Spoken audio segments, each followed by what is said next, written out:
made by Andrew Nikiforuk in his brilliant book, which I hope we all can get access to, and in his brilliant talk yesterday. For me, I have a labor theory of energy, a labor theory of fossil fuel. A barrel of oil can do a lot of work. It can do 14 person-years of work. So the capitalist that has that barrel of oil has the capacity to do manual work for 14 years using that oil.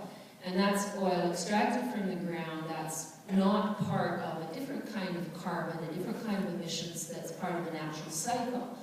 You grow the wood, you burn the wood, it goes into the air, it's reabsorbed in photosynthesis. That's a different kind. This is fossil fuel that 1 million years ago was living, right? Or 2 billion years ago.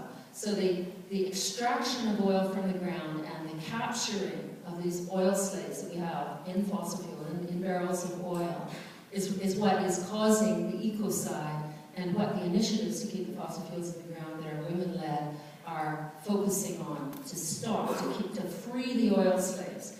Now, what do these oil slaves do for capitalists? They do two things. One, oil is a commodity like any other commodity. Capitalists get it, they sell it, they make a profit. But much more importantly, the capitalists, and this is why fossil fuels are so central to the capitalist epoch, the capitalists use the fossil fuel, the energy, to compete with other capitalists and to smash up the working class. First of all, to compete with other capitalists, they invest in technology, they need to fuel that technology, they can produce their widgets or whatever more cheaply, and they can get more market share and wipe out the less technologically advanced producers. So capitalists compete with each other using fossil fuel. But they also address militant workers by increasing technology, getting rid of the workers, putting in automation. And in so doing, the capitalists become increasingly vulnerable to a cutoff in their fossil fuel supply. And that means they become increasingly vulnerable to these actions by gendered emphasized class alliances to keep fossil fuels in the ground. I come to the last part of my talk, which is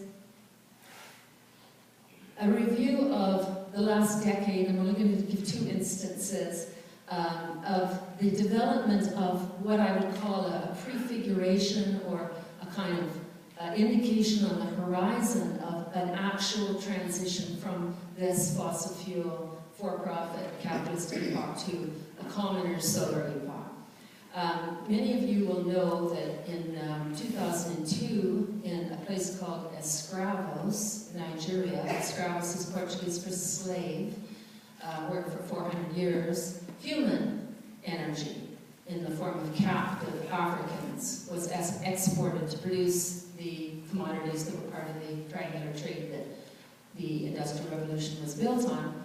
So Escravos today is the site of Africa's largest export of energy slaves, of barrels of oil.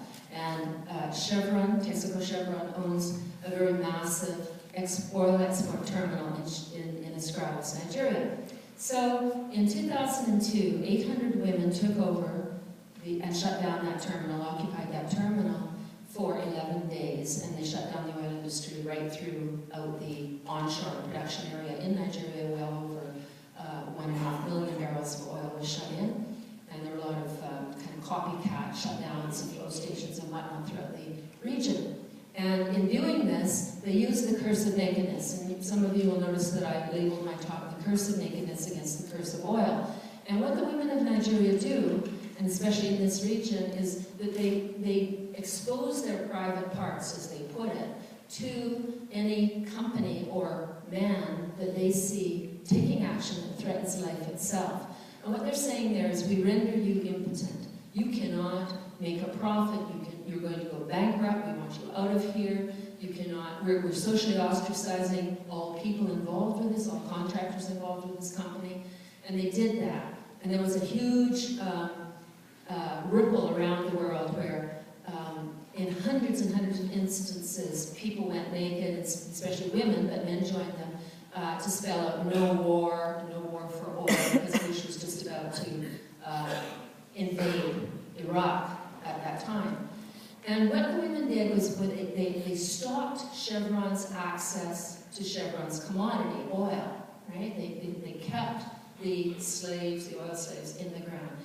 At the same time, Oil Watch International had a consumer boycott against Texaco Chevron, and there was a different boycott, but at the same time against ExxonMobil in the UK, where a quarter of the credit cards, the ESSO credit cards, were destroyed by their owners.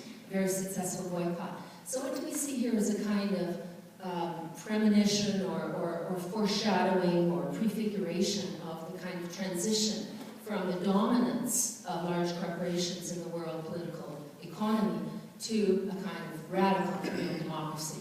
We see that Chevron simultaneously was denied part of its production and part of its consumption. And when a corporation doesn't have inputs and outputs, that corporation disappears. It just goes poof. That's the end of it. Right? So let's fast forward to this year. Women, and I refer here to the Occupy Arab Spring movement. In Yemen, women got together and said, we're trying to fight for resource control, for democratic control over our oil and oil infrastructure.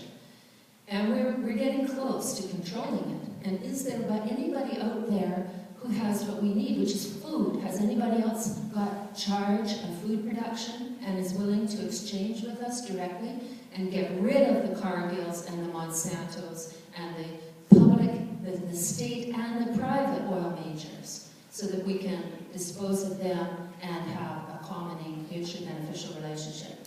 So in conclusion, in this draft revolutionary eco-feminist manifesto for the 21st century, the idea is that we need to support, to recognize, to support, and to enhance cross-border simultaneous direct action to break up the capitalist value chain, and at the same time, because nothing's destroyed until it's replaced, to build the commoner's value chain, and thereby we can transition from a fossil fuel for-profit capitalist civilization to a solar commoner's civilization. Thank you.